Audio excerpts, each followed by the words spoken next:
Hey, how you doing? Welcome to the Thursday stream. It's the 22nd of January 2026. Yeah, I'm using the traditional calendar, not changing to the Mayan calendar yet. Maybe we'll do that later.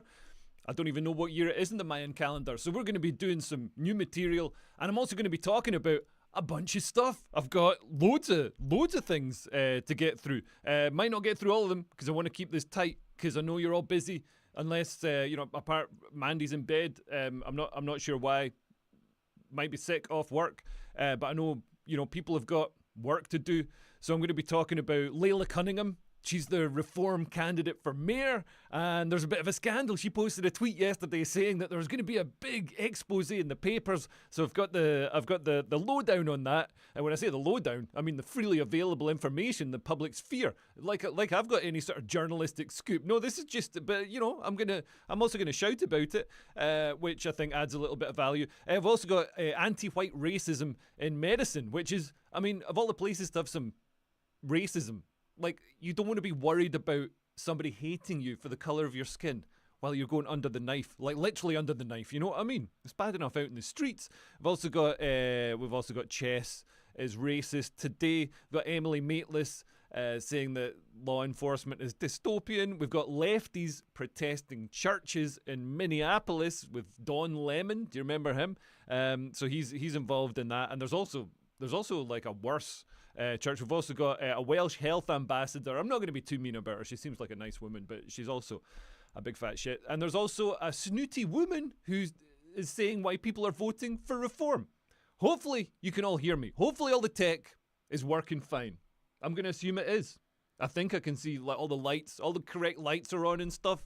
I think I've done it right. I've got a larger muff on my microphone as well, so there should be less. The sound should be a bit better. Fewer plosives. A plosive is that little pop. They've got like non-stick Nick. Oh yeah, you must be able to hear me because he has made a comment about Don Lemon. It's called Don Lemon.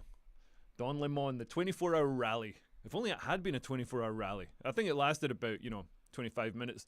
They were in and out of that church. It wasn't very nice. But first, I'm going to do some new material. And I'm going to do some jokes. I've been writing for a certain president you might have heard of. So I've been writing for his Alfalfa Club dinner. Like, basically, politicians do these things at, conferences, private dinners and stuff. Like, it was the press. You know when the president has the dinner with the press?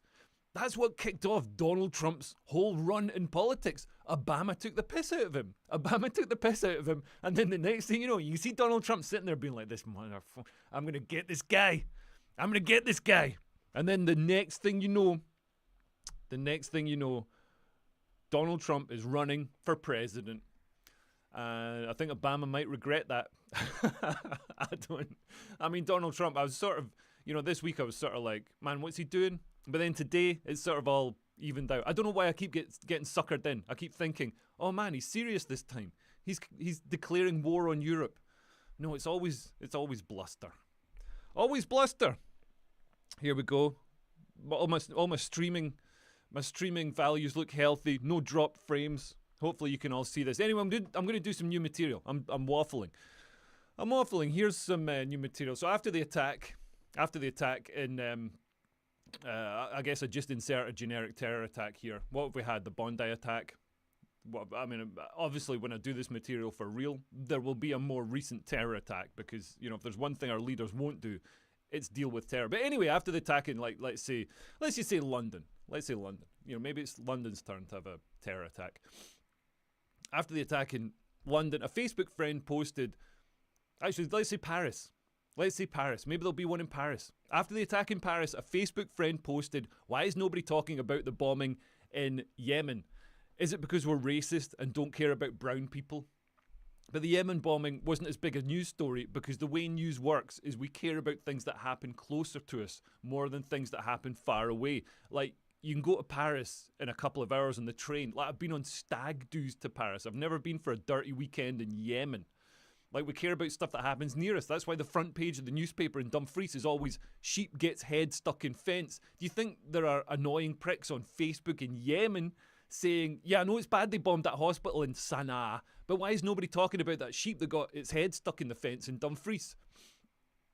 I also hear lefties saying, you defeat ISIS with love. Honestly, we've been sending radicalised teenage girls from Birmingham over to Syria to give ISIS love and blowjobs, and if anything, it's just encouraging them. One of them might be coming back. Shamima Begum. Shamima Begum. Man, you know for a fact, as soon as Shamima Begum gets back here, she's opening on OnlyFans. You know what? She'll probably get an Arts Council grant to show people her fanny. You know? It's... in a way, it shows the success of the West, that we can corrupt even like members of ISIS. We can corrupt them with the the thirst for money. Maybe that's how we win. I don't know. But I'm told that manspreading is a microaggression. It's when a man spreads his legs on public transport. But previous generations were sent to their deaths in horrific wars. This generation have to deal with men's legs being spread. I mean, I'm sorry that you think I'm manspreading, but I'm 6'6" and I've got large testicles and long legs. Public transport is always a challenge for me. What do you want me to do? Sit sideways like the Queen riding a horse? Another thing that lefties complain about is gentrification. Do you know what gentrification is? It's places getting nicer. It's places getting nicer. Gentrified. It's nicer. Why would you complain about that? It's like, oh, I'm not getting mugged anymore and the coffee's better. Why are you complaining about that? People complained about a cereal cafe opening up in East London. So it's a cafe that just serves bowls of cereal with milk, from when you can't be bothered cooking at home. And all these lefties were complaining that it sold the cereal for far more than it cost in the shops. But yeah, that's how cafes work. If they sold it for less than it cost, they'd lose money and they'd go out of business. Like, all cafes do that. I got a full English breakfast the other day and I realised the toast is just heated up bread. Like, the tea is mostly water and the eggs come out of chicken's arse for free. Didn't see me complaining about it. Also, everyone feels discriminated against, but nobody's more discriminated against than me. Like, I'm discriminated against because I'm lazy. That's the last acceptable discrimination. You think I chose to be lazy? I was born this way. Like, nobody chooses to be lazy. But do you know how many good, hard-working, lazy people are unjustly fired from their jobs every single day just for being lazy? I don't know. I couldn't be bothered looking it up. But if companies were really set on celebrating diversity and tackling discrimination, they'd ensure that they employed a quota of lazy people. I can see some places in the public sector are way ahead on this. They're already doing it. Maybe a bit too much. But it's the last acceptable racism. There should be a category in the Special Olympics for guys like me, lazy guys. You know what I mean? I don't have any physical impediment, but in the 400 meters, I'm going to stop halfway, sit down, and check my phone. Smoke a fag. Also, nobody's more discriminated against than tall people. Like, when you're tall, people just come up to you and start talking to you about it like it's normal. Like, I was in Lidl yesterday because comedy's going well. By the way, when I walked through the door, they got this poster on the wall that says, play the health lottery here. Play the health lottery. I'm buying food in Lidl. I'm already playing. Anyway, I'm there doing the big shop. I've got my German cheese, my German sausages, my German cereal, and a lawnmower. I don't know what demographics they're going for, but it's great. The whole trolley comes to £8. Anyway, I'm queuing up, and this lassie in front of me turns round and is like, oh, you're tall. Like, I hadn't noticed. You know what I mean? Like, I've been walking around all day being like, why is the ground so far away? And then she follows it up with, have you always been this tall? I've always been this tall. Yeah, I was born this tall. I had to be winched out of my mother's vagina. She thought she was giving birth to Tagliatelle. That's an aisle 7, by the way. No, I started off baby size. That's how people work. You start off baby size and then you get bigger, and some people end up tall. But tall people get this all the time. People coming up to us and talking to us about it like it's, like it's welcome. Like, are your parents tall? It's like, yeah, that's how genetics works. Oh, you should meet my cousin Billy. He's tall. You'd have something to talk about. Yeah, we'd probably talk about how much of an annoying prick you are. And I get this one a lot. Do you play basketball? Like, do I play basketball? I don't know if you can tell from my accent, but I'm not from South Central Los Angeles. I'm from Dumfries. The only sports we've got in Dumfries are ones you can play with a pint in one hand and a cigarette in the other. Trying to flick a dart through a hoop with your dick or something. Anyway, let's move on. I wrote some stuff for a certain American politician. I don't think I'm allowed to say who, So this is, instead it could open by saying, we're doing society a favour tonight by gathering all these politicians here. We won't be able to raise taxes for another few hours. Don't open strong, that's what I always say. Also, I wanted to write about ICE. Like, Democrats say that illegal migrants are all engineers. Well, it's good to hear that our children are getting assaulted by men with proper engineering credentials. It's very reassuring. You know, the great thing about being Muslim is that you can play fuck, marry, kill, and the answer can all be the same person. Left-wing protesters are saying that they don't want ICE in their areas. But ICE self-deport after they finish their work. Like, how can left-wing protesters say they don't want ICE in their areas? Like, that's anti-immigration against ICE. You know what I mean? Also, how can people call me racist when I'm mixed race? My mum's Anglo and my dad's Saxon. They also say ICE are just like the Nazis. They're deporting illegal migrants. Oh yeah, I remember that time Hitler threw all the Jews out of the concentration camps. You know, and he was like, I don't want to see you here again. Yeah, famous for deporting. And then you hear ICE genuinely ate lunch at a Mexican restaurant and then deported the workers. So now people working illegally in Mexican restaurants have to make sure that their fajitas don't taste too good. You've got to make sure they taste like they were made by an Irish guy, you know? It doesn't have a clue about spices. Made by a Scottish guy, just a deep fried fajita. It might be nice, actually. And did you see the big fences and security they had around the Democrat conference? I just want the borders of my country to be as secure as the borders of the Democrat conference. And talking about Iran, I'm proud that America supports people suffering under Islamic dictatorships. One regime is cancelling elections, arresting people for memes, transitioning gays, performing medical experiments on children, banning social media platforms, and banning critics of the regime while ethnically cleansing their own people. But enough about Britain. Iran is pretty bad as well. I've been accused of thinly veiled Islamophobia, but if it's thinly veiled, wouldn't Muslims like it?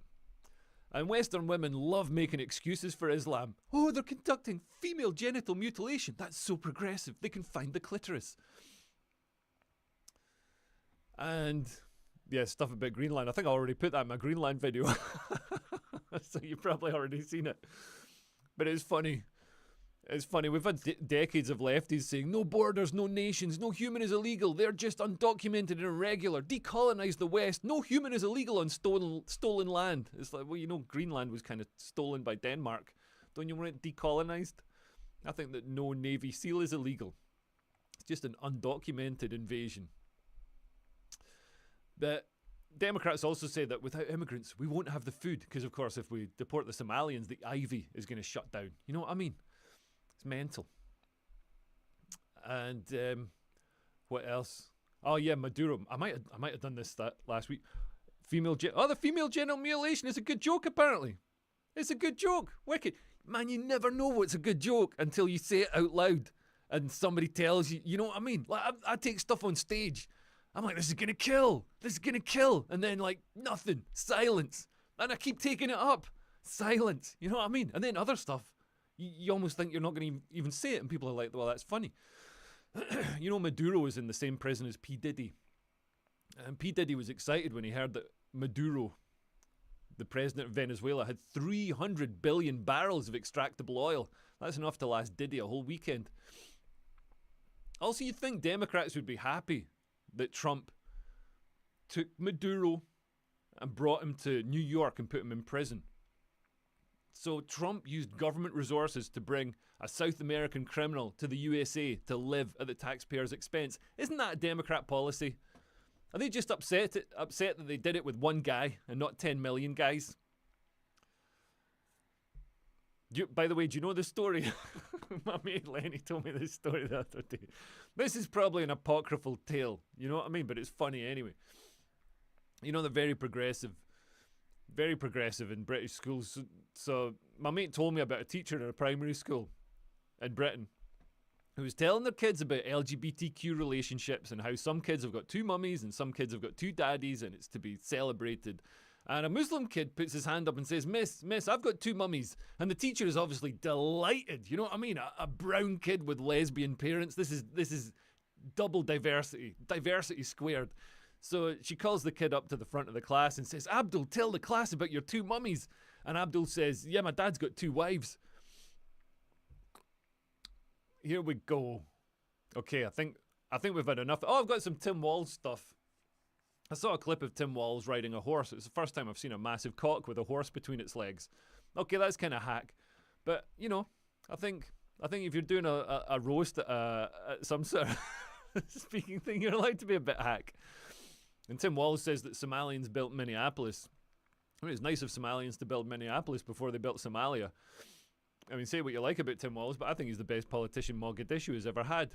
He never stops working for those guys. I saw liberals complaining about the tampon tax, speaking of Tim Walz. So this means women have to pay 7 to 10% on a packet of tampons, and they're up in arms about it because men don't have to pay. Well, most of them. I think Tim Walz has to pay it. And the worst thing is, when the women are up in arms about it, we can see their hairy armpits. But seriously, if you think 10% on a packet of tampons is bad, try paying for dinner. You know what I mean? Anyway. And Pete Buttigieg, he removed his pronouns from his Twitter bio. Now I don't know if he's a man or a woman. What else are we going to talk about? Gavin Newsom. Have you seen how Gavin Newsom crosses his legs? He's had sitting lessons from Trudeau. Like, nobody with testicles sits like that. Looks like we are going to get the first female president after all. And everyone in California has got a funny sexuality now. Like, they're all like a bimigender, pansexual, whatever. The only way to have regular, old-fashioned heterosexual intercourse in California is to go on Grindr to pull a woman who's transitioning to being a man and get them just before the beard comes in. You know? That's your only chance. What else are we going to talk about? I'll just do this before I move on to the news. So my friend told me he was flying into Australia. I might have tried this out before. I think I tried it on stage. I think I tried this on stage and it didn't work. But I think there's something there. So, like, when you fly into Australia, there's all these rules. Like, you can't bring nuts or seeds or meat or vegetables, any sort of plant, any flora or fauna. Even if you got mud on your shoes, or if you've been near a river in the past week, like, you've got to check, you've got to be contaminated and stuff. They spray down the plane with all this insecticide, like, and Border Control wants to know about it because any sort of seeds or foreign species of plant or animal can be very damaging to the delicate balance of the ecosystem in Australia. Like, you could introduce parasites, you could introduce an aggressive species. You've got to be very careful. But then you're on the plane, you're sitting between a Palestinian and a Somalian. You know? I think it's funny. Also, P. Diddy. I got to defend P. Diddy. Because you know what he got done for? He got done for trafficking prostitutes. That's the only thing they got him on. I think that's harsh. That just means you put a prostitute in a taxi so she can go across town. Now guys like P. Diddy are going to make the prostitutes take the bus. That's worse. That's worse. That's a worse world. Yeah, okay. Did I comment on Macron's sunglasses already? He's just trying to be cool. He was just trying to be cool. Maybe he got a black eye. Maybe Brigitte got the other side, you know? maybe he thinks he's the Terminator. He certainly terminated his own political career. I don't know how the French parliament works. Like, Macron is literally like polling at like 7% of the vote, and somehow he's like sitting atop this coalition. How does that work? How does that work? I just hope that, you know, I hope that, what are they called? National Rally. Which sounds, you know, National Rally, that's the sort of phrase that would get people's backs up 10 years ago. National Rally, that sounds bad. Now everybody's like, man, we need it to sort this out. And I still don't think France is even as screwed as Britain. Like, everybody says, like, oh, well, France is more screwed. They've got the banlieue, they put everybody, the ethnic minorities aren't integrated. They're just held in the banlieue. They've got a far bigger proportion of, you know, Muslims or whatever, but the French Muslims come from like Algeria, Morocco, so these are places that are quite Mediterranean. Well, they're literally on the Mediterranean, so they're maybe more European. A lot of them feel very culturally French. I don't know if you've seen the videos. I've seen videos of Algerians walking down the street being extremely racist and like looking like, you know, dressed like Poirot. and being extremely racist against, people from further south in Africa who've come to Algeria to, build some sort of, to migrate there. So, like, I think in Britain, because we're getting people from Afghanistan, Pakistan, like really far away, very culturally different places, I genuinely think Britain might go tits up before France does. But the Democrats, man, their energy policy is so green, it's amazing. They've even managed to turn your savings into compost. 3 socialists walk into a bar, by the way. The barman says, "Sorry, we don't serve anyone under 18. Also, I just before I start on the proper news stuff, I just want to talk about the names of transgender athletes. You know what I mean? It's like when they name them, they're trying to tell us something. There's Caster Semenya, Lin Yu Ting, and what's the other one?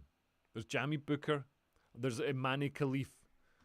So Caster Semenya, that's Caster's a man, yeah? Lin Yu Ting, as in Lin Yu Ting is clearly visible through you lycra. And you've got Imani Khalif, as in, oh, you're Iman, eh? They're telling us. Right out loud. Anyway, let's move on. Let's move on to the. I'm just going to make this bigger so I can read it. Let's move on to the news stuff. I'm going to be talking about Layla Cunningham first. She's come under a lot of stick from the right. I think I think Reform are actually doing well with Layla Cunningham. I think, if you've got somebody like Layla Cunningham, it gives you this sort of leeway. Like Priti Patel. It's the Priti Patel syndrome. You get the opportunity to maybe put through laws that are more radical than a white guy could get away with. If only Priti Patel had actually done that. If only Priti Patel had done that. But she certainly talked tough. Anyway, let's pull up the Layla Cunningham tweet.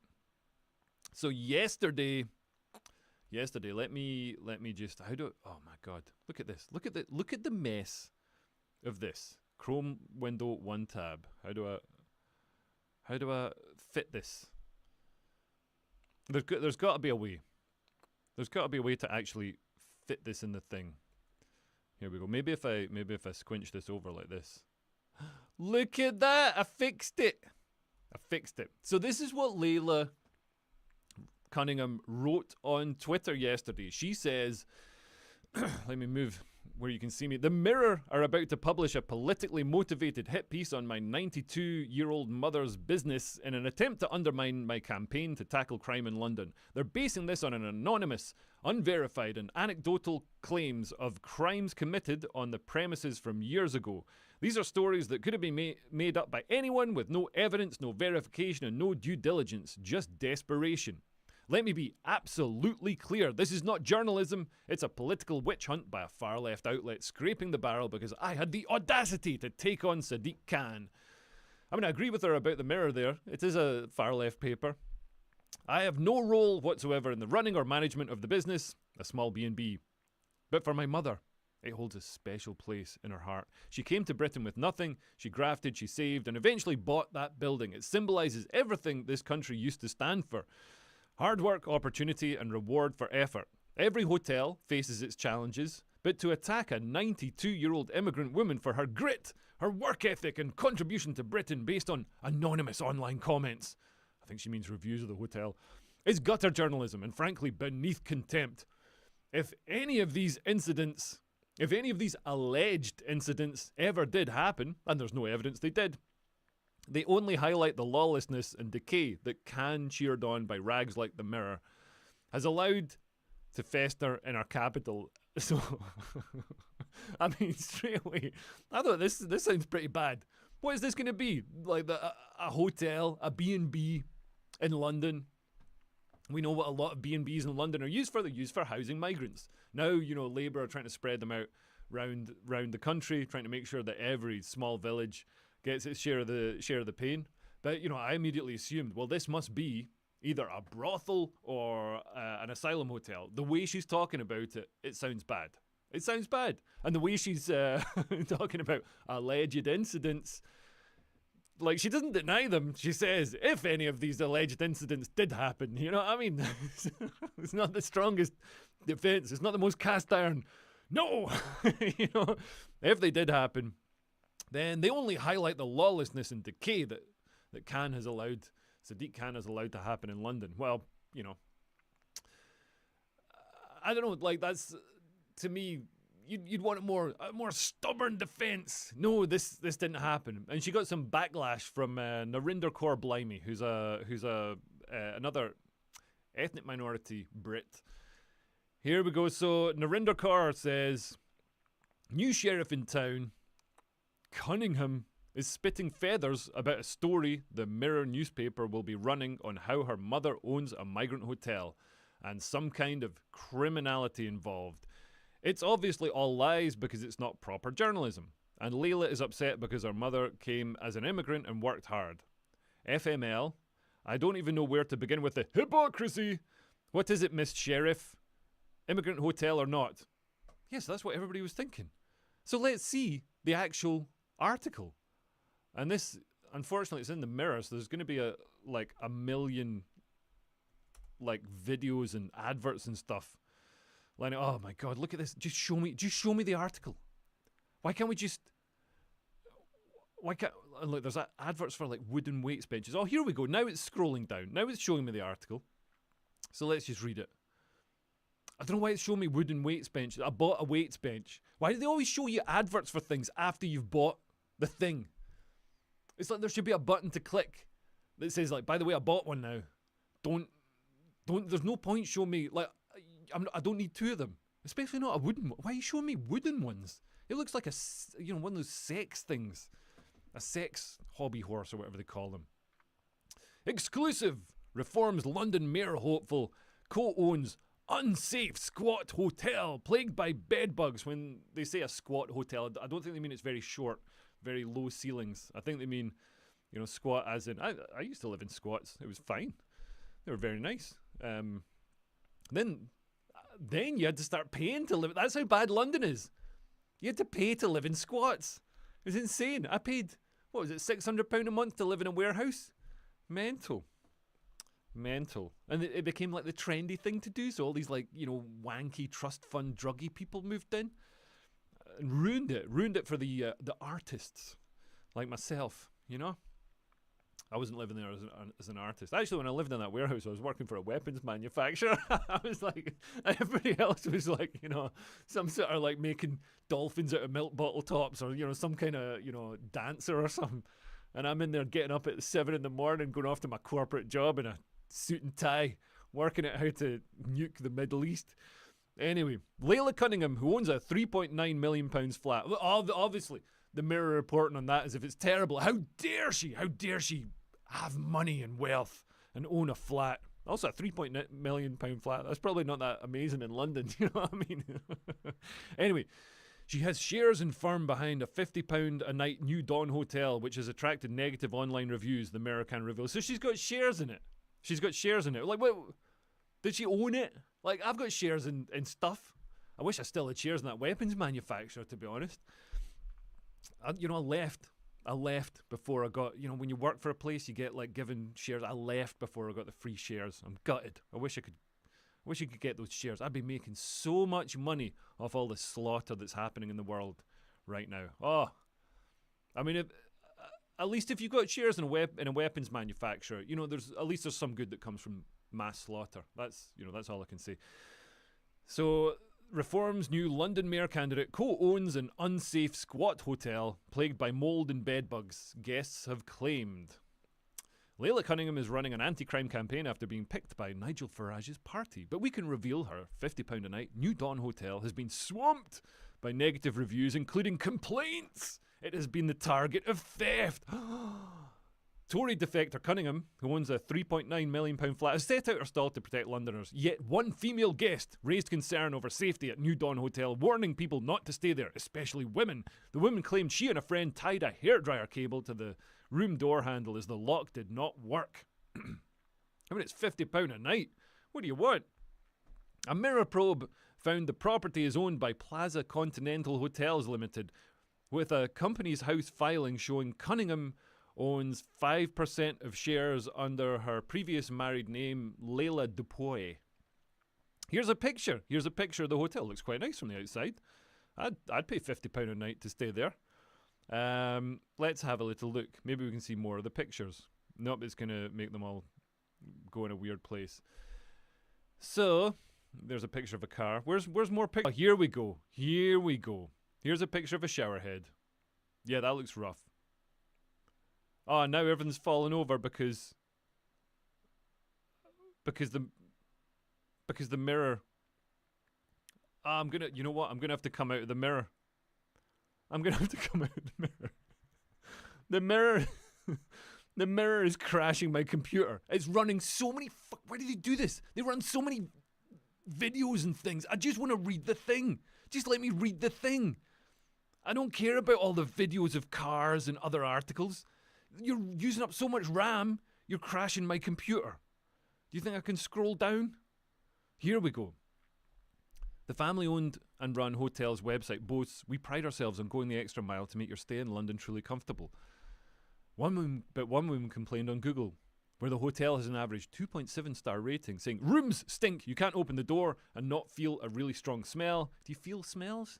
Do you feel smells? I think you smell smells. It's not a safe place for women, especially.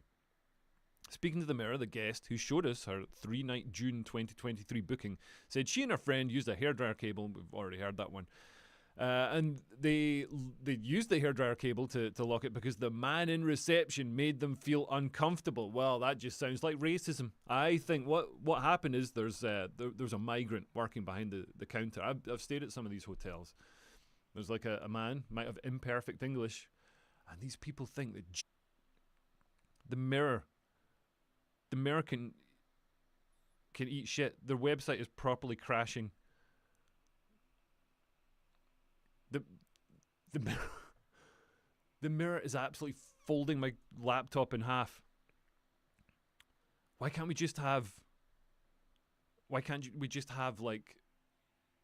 mirror just show me the article and a couple of pictures? Oh my goodness. So anyway, basically people just moaning about the rooms are dirty. I mean, so what? So what? The rooms are dirty in a hotel. That's hardly the biggest scandal. I thought it was going to be full of, like, you know, guys who just got off a boat or something. What is this? They only said, another reviewer said there was literal poop in the toilet. Where do you want the poop to be? You want the poop in the microwave? What are these people complaining about? Poop's supposed to go in the toilet. Another one says, "We had a prostitute knocking on our door twice at roughly 4 p.m. in the afternoon." You get room service as well? You get this kind offer of a relaxing massage? And you're complaining about it? Another one says, "The smell of the bedroom and the bathroom is mouldy, disgusting. We saw snails coming out of the shower tub." Well, that shows they're not using harsh, environmentally unfriendly chemicals to clean the shower. That's a good thing. That's a good thing. Also, don't snails eat the algae? So, you know, they're really just, it's like when you have a goat to keep the grass short in your lawn. They're just doing that with everybody's going to be doing it soon. Right, I'm going to have to come out of the mirror though, because it's just folding my laptop in half. And here we go. Here's a snail pictured at the New Dawn Hotel. Man, why is this all falling over? Why can't it just work? Here we go. Can you see that picture of the snail? It's just a little snail. That does look a bit gross. Even, like, I keep my house cleaner than that. Maybe she does have she does have shares in a company connected to a hotel that's dirty and has a snail in it. I am so disappointed with this scandal. You know Layla's original tweet? Layla's original tweet genuinely made it seem worse. Like, it was... her original tweet was like, "Oh, this is... oh my god. terrible things have happened. It's like, no, they're just saying there's a snail. I'm disappointed. We need better exposés. Why is everything falling over? Am I dropping frames? I haven't dropped any frames. Why is my computer now falling over because I opened the mirror? I've closed the mirror. Why is it falling over? Can I use Safari on Chrome? I don't know. Let's see. Maybe there's something I can close. Let's close this tab. Let's start closing tabs. Man, how do people stream? This is supposed to be like the best laptop in the universe. Let's do some comments. Let's look at some comments. Here we go. Steve Thompson says, "What's the weather like up there?" That's another comment. That's about me getting comments about being tall. People do say, "What's the weather like up there?" When, you know, they're like a foot and a half shorter than me. Like, it's not a big enough difference to create a meteorological variation. The weather's the same. You have to go, you know, hundreds of feet, and I'm not that tall. Here we go. Let's see some other comments. The first female president was Big Mike. Oh, she didn't make it to president. She was she was what do you call it? The first you know, the first lady. She was the first manly. Here we go. European politics is like supporting Scotland. There's always a complicated formula leading to an answer you don't want. Yep. Here we go. She's feisty. This is a comment on Layla Cunningham. You know what? I like Layla Cunningham. I know she's come under a lot of criticism from people on the right, saying, "Well, she's Muslim. This is all part of a thing to get Muslims into power. She's not going to be any different to Sadiq Khan." You know, but I genuinely think that I'm not some sort of blood and soil ethno-nationalist. You know, I think there's got to be sensible limits. But I think migrants who, I hate to be crude, if they're attractive and they've got a posh accent, I got no problem with them. If they've got that posh English accent, then I've got no problem with somebody with a different... Because, you know, the ones with the posh English accents are never going to be a problem. They are never going to be a problem. So let's give them a bit of slack. Somebody says about... Paul says about Layla's hotel, "The tiles look clean. Thames water is so hard my kettle takes 2 days to start furring up." Yeah, we do have very hard water in this country. Like, I've noticed it. It's not like the soft water of Scotland, just gentle on your skin, like a bit of velvet. Here the water is hard. You got to hit it with a hammer. It's like iron brew. They should make iron brew out of the water down here. It's already got that hardness. Can you use Safari on Chrome to use reader mode? I've got no idea. I don't know what any of those words mean. Takes a while for a 92-year-old woman to get round with a damp rag. Good point. Although she probably employs people to do that. But by the sounds of it, they make some of the guests feel uncomfortable. Okay, but I think I've learned something about trying to open the mirror in a Chrome tab. I'm sure computers are getting worse. They're getting worse. They used to work better than they work now. Anyway, let's look at the next thing. This is anti-white racism in medicine. I'm going to bring this up. I'm going to close that tab. I'm going to start closing tabs just to bring the burden on my RAM down. And here we go. Let's have a look at this woman. So this is Yale Medical School has invited a Columbia PhD to present on killing white people at the Children's Center. This is Dr. Aruna Kilanani. The first warning sign is her name is Kilanani. You want this person lecturing on children's medicine when she wants to kill the person looking after them? Dr. Aruna Kilanani. This is going back to the trans thing. You know, Castor Zamania. Lin Yu Ting is visible. Iman A. Khalif. Like, this is nominative determinism. Let's have a look at Dr. Aruna Kilanani and see what she says. Putting a revolver into the head of any white person that got in my way, burying their body, and wiping my bloody hands as I walked away relatively guiltless. with a bouncing my step, like I did the world a fucking favor. This is the cost of talking to white people at all. The cost of your own life as they suck you dry. There are no good apples out there. White people make my blood boil. Ooh, that's nice. That's nice. There's no, I mean, that's, yeah, I mean, she could maybe say like, oh, I was just venting or whatever, or I didn't mean all white people, but she's specifically, literally saying, no, I hate all white people and I think they're subhuman. That's insane. Psychological predicament, because white people feel that we are bullying them when we bring up race. They feel that we should be thanking them for all that they have done for us. They are confused, and so are we. Well, I think the white people have got a point there. Like, she works in medicine. Now, I know we've got multicultural, multi-ethnic countries now, but a lot of our modern medicine was developed when Western countries weren't so multicultural, multi-ethnic. So, you know, these guys who developed antibiotics, the concept of the surgical theatre, like the concept of disinfecting stuff, all this stuff, pasteurization, all this stuff. I don't know. I'm not a doctor guy. I'm not a health guy, but a lot of it was developed by white people, and now you hate us for it. That's nuts. I mean, like, if it wasn't for those guys, you'd literally just be shaking some bones and a chicken feet in a bucket. Can you hear me okay? Yeah, I can hear you. Yes? Okay. We keep forgetting that directly talking about race is a waste of our breath.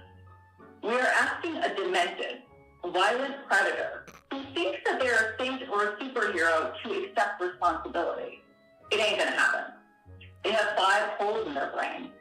It's like banging your head against a brick wall, just like sort of not a good idea. We need. Wow, so I'm a violent super predator. Man, I wonder if she's seen the crime statistics for America, and if you look at the per capita, the proportionality of white on black violent crime compared to the black on white violent crime, I think you can see that white people aren't the ones committing, most likely to commit the interracial violent crime. You know, I don't want to dig too far into it because, you know, certain facts can get you in trouble, but it's worth looking up. We need to remember that directly talking about race to white people is useless because we're at the wrong level of conversation. Addressing racism assumes that white people can see and process what we are talking about. They can't. That's why they sound demented. They don't even know they have a mask on. White people think it's their actual face. We need to get to know the mask. Whoa, that's insane. That's insane. So our universities who tell us that racism is very bad and we must be inclusive, you'd think that a top doctor who lectures at esteemed universities, this woman lectures at Yale, they would not be racist. And it's mad that we think that the war on woke has been won when there are still people out there just openly spouting these opinions with no fear of any backlash. They're just accepted. And when the Democrats get back into power, which, you know, let's be honest, is probably going to be in like 3 years' time, when the Democrats get back into power, these people will be back into positions of influence. This woman's probably going to be, you know, deciding on, the health initiatives in America. We've already seen under DEI, we've seen them choose policies that are bad for you know, white people, like put white people at greater risk of dying from COVID or whatever, because it's seen as equity. It's making up for past injustices. So, that's pretty crazy. Like, I hate to be a proponent of cancel culture, but if you're advocating killing people based on skin colour, you shouldn't have an influential position in children's healthcare. And we've seen this in other places, with the nurses in the UK and Australia who say that they hate Jews, or Zionists, which is what they call them. Like, you know, we've got, 40,000 Muslims in the healthcare system in the UK. I'm sure most of them, like, just absolutely follow the Hippocratic Oath, treat everybody the same. But, you know, we know that a certain proportion won't. And we better get a grip on some of these attitudes, because if I was Jewish, and according to a lot of the internet, I am Jewish. Yeah, maybe it's my nose. Like, I wouldn't feel comfortable using the NHS. Like, who knows if the person putting your anaesthetic in wants to kill you? So that's that. Let's move on. Look at this. This is what's racist today. What do you think's racist today? I'll tell you what. I've seen a lot of things being called racist today, such as elephants. But no, what's racist today is chess. So this is an account by a teacher that was posted on Reddit. Might be bait, might be made up, but it reads as if it's plausible.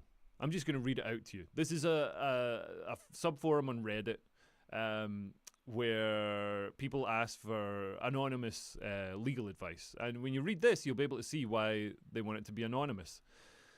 So, I'm a secondary teacher in England. I've messed up and offended a whole bunch of parents. There's complaints made about me. This is a throwaway account because I post on Teaching UK under my real account sometimes. I'm having to be vague to protect my identity. I've screwed up big time. I've got one particular class that's mostly male. A lot of them are approaching the age where you're starting to see them begin to be to associate with gang and roadmen culture.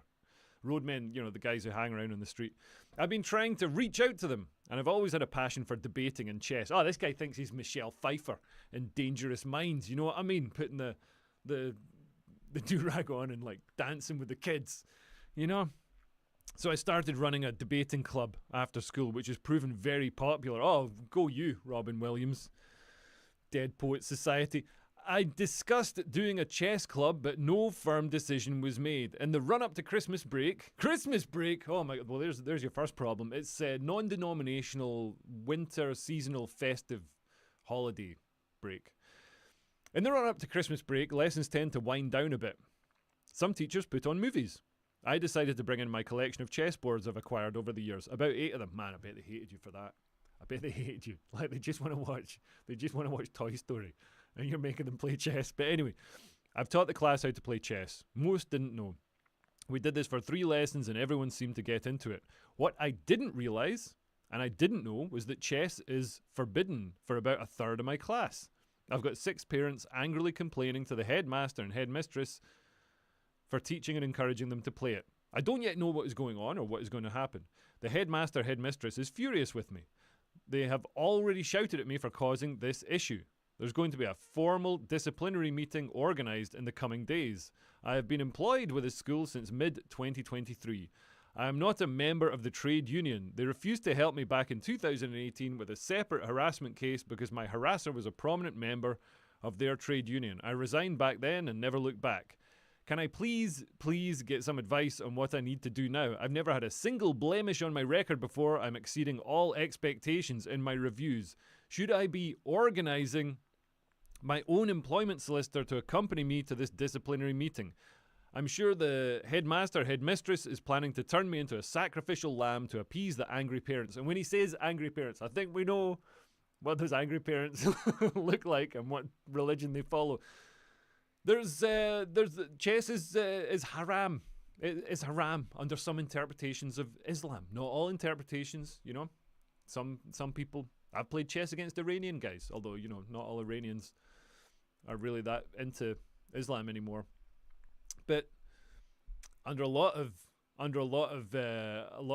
Sharia law, a lot of Islamic law, chess is verboten. So the parents have gone in and complained, and we've seen them, you know, complain about stuff before. Remember, there was a video going to be shown in a cinema, not a video. They don't put it on a video cassette. There's a film going to be shown in a cinema up north somewhere, one of the, you know, Muslim areas. It was made by Muslims, but there was a depiction in it that they saw as offensive or whatever. So they blockaded the cinema, and they threatened the guy running the cinema, who, like, I mean, poor guy just wants to put on a film. Like, he didn't pick the film. He's just some, like, British guy. So my guy's just trying to get through his day. Like, yeah, let's watch Dirty Dancing. Yeah, let's get this one in. Oh, there's a new Mission Impossible. Then all of a sudden it's like, you know, we must behead the infidel. It's like, poor guy. And obviously he crumbled. And in situations like that, the authorities never step in. We've seen teachers be threatened before. Remember, there was a teacher, Batley Grammar School. up in somewhere up north. Geez, I sound like a Londoner, don't I? Somewhere up north, and he showed, I think it was the Charlie Hebdo cartoon. Anyway, he showed some sort of cartoon. He warned the class, and it was all done. He was teaching about freedom of speech, and people could opt out and all the rest of it. So it's totally. It's like, what more do you want us to do to accommodate your ideology? But yeah, parents still lost the rag. He received like hundreds of death threats, and he had to go into hiding. We always capitulate. Yeah, Batley Grammar School. I think the guy's still in hiding. I don't think he's going to go back to teaching. So this is, although people are saying, oh, this might just be made up. It might be made up, but it's the sort of thing that's already happened. So I can fully believe that it's real. Jeez. Now let's talk about Emily Maitlis. Emily Maitlis used to present Newsnight. She did that interview with Prince Andrew, where I thought he came across incredibly well. So now she's got this podcast called The News Agents. That's basically, the thing with all these left wing. Well, I'm just going to pull this up. The thing with all these left wing news people is when they're working for the BBC, when they're working for Newsnight, they say, "Oh, we're completely impartial. Oh, I don't have any bias. We platform everybody." And then as soon as they move away to a platform that they don't need to be unbiased or don't need to pretend to be unbiased, like, now she's got this News Agents podcast that isn't regulated by Ofcom, so, she can say what she wants. She can be as unbiased as she wants. They go completely full lefty. You know what I mean? And it's like, oh, so you were like that all along. And that was, the sort of driving force behind all the editorial output on your BBC stuff. But now you don't need to hide it, so we can see it. And in fact, I wasn't a conspiracy theorist. I was right when I said that you're completely biased.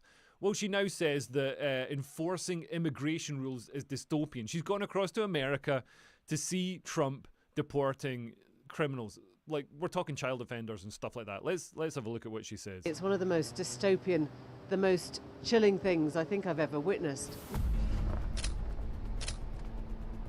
So right now we're on our way to Terminal 1 at MSP, where these deportation flights load. And what we'll see will be an airplane that'll come in, a convoy with a couple of buses and a few vans will pull in alongside the airplane, and we'll see several dozen shackled deportees hobbling up the stairs and onto the airplane as they... Listen to the music. You know what I mean? Like, look at this evil. Listen to the music, Marge. He's evil. The plane that's just landed behind us doesn't have a name or a number. It's a dark plane. It doesn't officially exist. And it's about to take deportees down to El Paso in Texas. So I believe what happens is the people are already shackled when they arrive. And then what happens is the shackles get sent back up in the cargo hold of the airplane, and they'll get loaded on the van for the next round of people, is what I believe is happening. So the first deportee has just boarded the flight. 41, 42, 43. So we had 43 deportees get on the plane, and we had 2 come off, and I need to write that down so I can remember that. So Nick has counted some 40 or so detainees, deportees, getting on that plane. And I have to say, it's one of the most dystopian, the most chilling things I think I've ever witnessed. Now, we don't know who those people are. Again, an example that looks like a construction worker. They're wearing their high-vis, their bright green hoodie. It is possible that amongst them there are criminals, there are people who shouldn't be here, there are people who... What do you mean it's possible? It's possible. They're being deported because they're known criminals. And they're in the country illegally. They're not just like getting random people in a headlock and sending them back. Well, most of the time anyway. Like, how do you think people were deported? And also, like, if you're going to allow people to come in illegally, like, they have to be removed somehow. This shows why we need border control, because then when you deport people who've come in illegally, people like Emily complain about it. We're told by Trump when he was elected that they would be removed. But to see the numbers, to see the operation, and to see normal life going on around it with commercial flights, Delta, American Airways, just landing oblivious to what's actually going on here, is something I don't think I'll ever forget. Wow, thoughts and prayers. Look what she says. Things I think I've ever witnessed. Now, we don't know who those people are. Again, an example that looks like a construction worker. They're wearing their high vis. I mean, somebody wearing a high vis jacket, getting on a plane. Like, you don't become a construction worker just from wearing a high vis jacket. Like, that's ridiculous. You can just get a high vis jacket for £2.99 off Amazon. Doesn't mean anything. Also, that could be somebody who's escorting them, or it could just be somebody who's got a high vis jacket, or they stuck a high vis jacket on bright them. green hoodie. It is possible that amongst them there are criminals, there are people who shouldn't be here, there are people who were told by Trump when he was elected that they would be removed. So that's the thing. She just said people were told by Trump when he was elected that they would be removed. It's like, yeah, that's what Trump ran for election on, and that's what he's doing now. Like, that's what politicians are supposed to do. They're supposed to keep campaign promises. And lots of these people have committed horrific crimes. There was a video the other day of the ICE officers telling the protesters, there's all these like angry liberals trying to stop them, trying to impede them. And they're like, look, the guy we're trying to catch, he's a multiple felon, and he's attacked children, like assaulted children, and you're trying to stop us? Like, are you insane? These aren't just random. Like, they're focusing primarily on the people who are the biggest problem, which I think is a sensible thing to do. And I don't know why anybody would be like, no, we insist, the child molesters must stay in this country. Are you mental? We've seen this in Europe as well. There was a famous case. There's an incident where people stood up on a plane. I think one white liberal woman organized the whole plane, got the whole plane agitated to like stop it taking off with this guy who's being deported, this African guy who's being deported. And they did. They successfully stopped him being deported. He wasn't flown out of, I'm pretty sure it was Sweden, might have been somewhere else. And because he wasn't deported, he ended up committing more crimes. And it, if you're soft on criminals, if you're kind to criminals, then you're cruel to their victims. And I know who I'd rather protect. And Emily Maitlis, like, Jesus, that's ridiculous. Anyway, talking of the anti-ICE, actually, you know what? I'll talk about the church protest another time, because we're already at an hour, and I don't want to, take up too much time, because if we go on too long, you'll get bored. Let's have a quick look at this. Let's just bring it up. So this is a Welsh health ambassador. This woman is a Welsh health ambassador. We can see there's, these terms tend to be quite malleable. This is a sort of Welsh choir boy moment. But this is Athika Ahmed, who's a campaign ambassador for a health thing. Let's listen to what she says. A person who is from an ethnic minority background, some communities it's actually taboo to, and it's quite a sensitive topic to talk about. So if you're not being able to learn about these things through the medium of school, then where do you learn? And I wish when I was in school we were, they teach us in Welsh back about how to apply for a bank account and how to get a job. But what about things like how to check if, do a breast exam? How do I know if, signs of cervical cancer, screenings, when am I supposed to get those? The things that are going to prolong my life, So why don't we teach these things before we teach, how to get a job? Because if I'm not living long enough, how am I going to get a job? You know what? Like, she's talking about how to prolong your life, and I know some people have said, "Oh, she's a nice person. We shouldn't be mean." And she is a nice person. I kind of agree with what she's saying. People should be taught about, breast exams. You should be taught about how to do your own prostate exams. Like, maybe not that one, But yeah, people should be taught about their health. I think that's a great idea. But people should also be taught about how to open a bank account. You're going to need to do that. You can't just rely on the state. You're going to have to be taught about how to get a job. I think it's great that schools are teaching people how to get jobs. I don't want to be, subsidizing these people's lifestyles with my taxes. And I'm sure she's a perfectly nice person. But this whinging about the state not doing enough to prolong her life. If you're worried about prolonging your life, stop eating pies. Jesus Christ, you don't need the government to come along and knock the pies out of your hand. What do my taxes have to go to pay for your gluttony, for your lack of self-control? And don't tell me it's a glandular issue. It's my glands, it's my hormones. Listen, I've got glands and hormones. Like, we've all got glands and hormones. You can't blame that. Where was, when you go to like a place where everybody's starving, where's the fat guy sitting about saying, oh, well, it must just be my hormones. Must just be my hormones that means that I stayed, 24 stone during this famine. Where's the North Koreans? Where's the North Koreans? But it must be my amazing glands. Apart from Kim Jong-un. You know what I mean? Honestly, you don't have an underactive thyroid. You've got an overactive fridge door. Got an overactive elbow, bringing that donut up to your face. And the stuff she's saying, like, as a person from an ethnic minority background, in some communities, it's actually taboo and quite a sensitive topic to talk about. So if you're not able to learn about these things in school, then where do you learn? Look, I've got no problem accepting people with foreign heritage as British if they properly accept British values. And, we can't, we've got to we can't have 99% of the population being people with foreign heritage. But you can't claim to be British and as British as anyone, and then also be moaning that, you need special treatment because you're not British.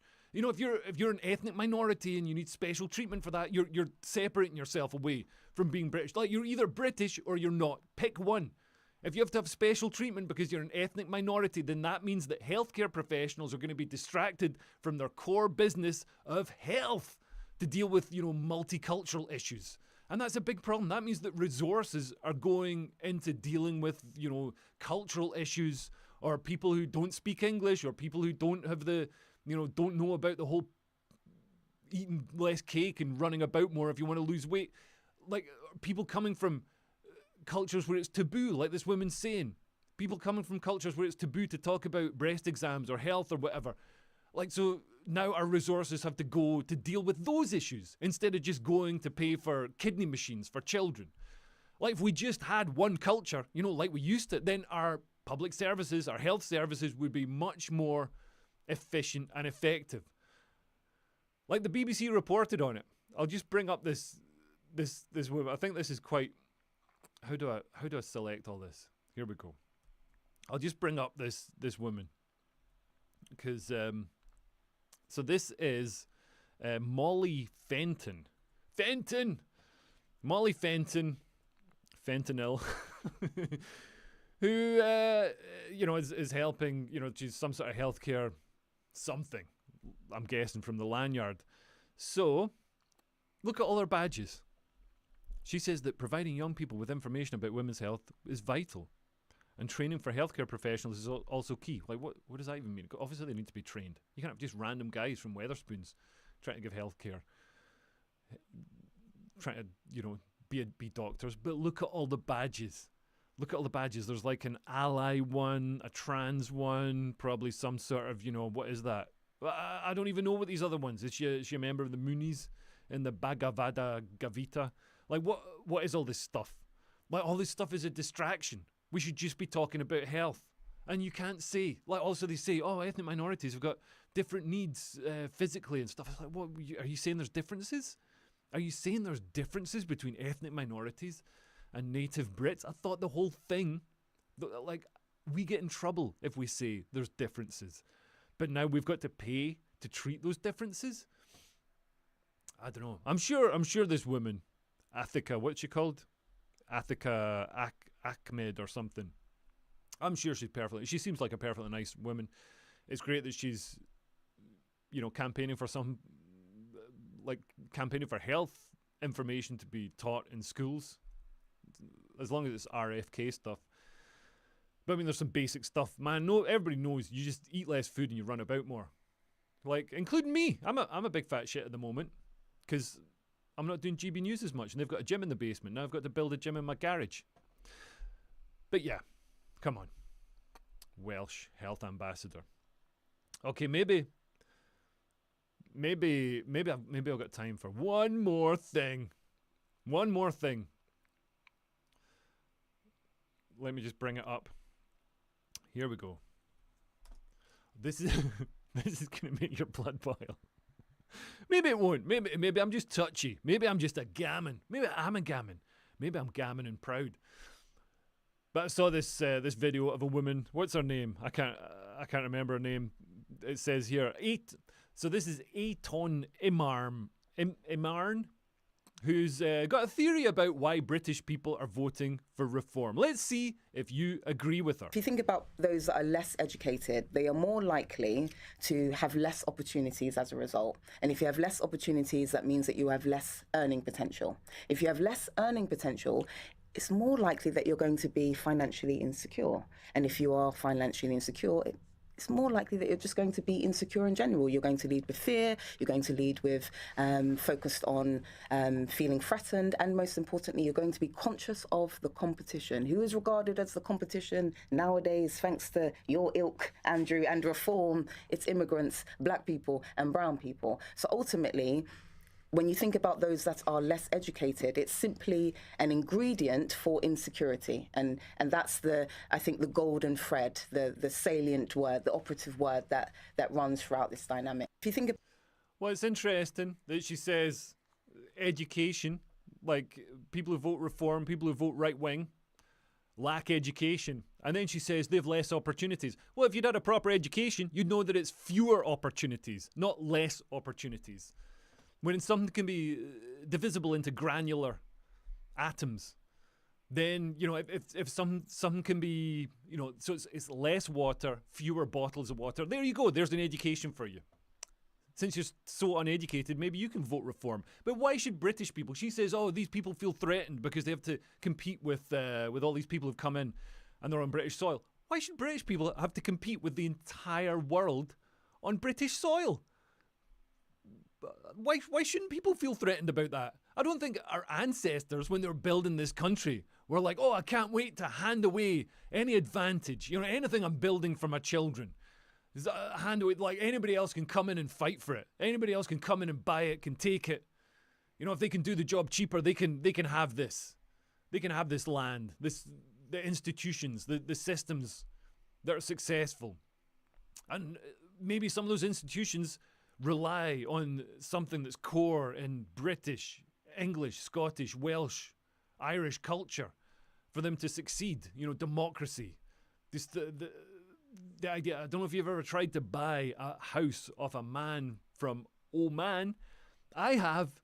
And oh my God, the next guy I tried to buy a house off was English, because I'm not going through that again. Jeez. Like, there's certain things in the European cultural DNA that make business transactions and things like that much smoother and much more trustworthy. And she no doubt thinks that, you know, Aton Imarn thinks that immigrants built Britain. I mean, it's nice of them to build Britain before they built wherever they came from. Like, they came from places that hadn't invented the wheel or the chair. Like places that couldn't build a house over 2 stories. And then they came here and built all of the Victorian engineering. You know, man, I don't think so. I don't think this argument that, you know, oh, these people, these reform voters, they just feel threatened. It's like, well, yeah, why can't they feel threatened? Didn't people feel threatened when Britain went over and colonized places? Weren't they threatened then? Wasn't that seen as a bad thing? I mean, I think it's good that, you know, people can come here and, you know, we've got to have certain limits and stuff. We can't have like 90% of the country being from wherever it is. I think it's great that, you know, some of the best and brightest want to come here. I wish they'd come instead of whoever's coming. But like, we can't just say like, oh, you know, British people, you're scum. Your inheritance, nah, you don't get that. You don't get that. We're giving it away to Ndabisi Ilawawa because he's turned up on a boat and he'll do the job for cheaper and we can treat him worse. If you're British and you're competing with the entire world, like the poorest people in the world for wages, and you're competing with the richest people in the world for housing, That's not a good system. And also, we've got to think about what we're throwing away in our culture, in our nation, when we allow that to happen. So yeah, I don't agree with Aton Imarn, but even if she's right, she's right, and it's poorly educated people who are right wing. Myself, I see it as the midwit bell curve, where the stupid person and the smart person agree, and then it's the midwit who disagrees. I think Aiton is a midwit. I can tell she's a midwit because she doesn't know the difference between less and fewer. So she thinks this. But then the people who are very stupid and the people who are very smart agree, because the smart people fully understand the issue, and the stupid people just rely on an instinctual response, which is often correct. Why do you think we've evolved to have instincts? Why do you think we've got instincts? Because they didn't keep us alive? No, we've evolved to have instincts because they kept us alive. Okay, I've gone over the hour now, so I'm gonna go. Man, I'm sorry. I'm sorry that when I tried to load the Daily Mirror website, it downloaded 500 videos into this Chrome browser window so I could read like a few lines of text and watch a picture of a moldy shower head. And that destroyed my setup, which it's a Dell XPS 17 top spec, but it can't handle the Daily Mirror website running in Chrome. But I hope you have a good week. I'm doing a public stream probably next Tuesday. I'm going to do one for everyone, and hopefully my computer won't fall over. I'm going to find out. I'm going to find out how to make it stay standing up. But I hope you have a fantastic week. And I will see you on the other side. Hopefully Trump won't have started World War III by then. Hopefully not, with my jokes for this dinner. Okay, thanks for listening. I've been Leo Cares. Bye. Bye-bye. Bye.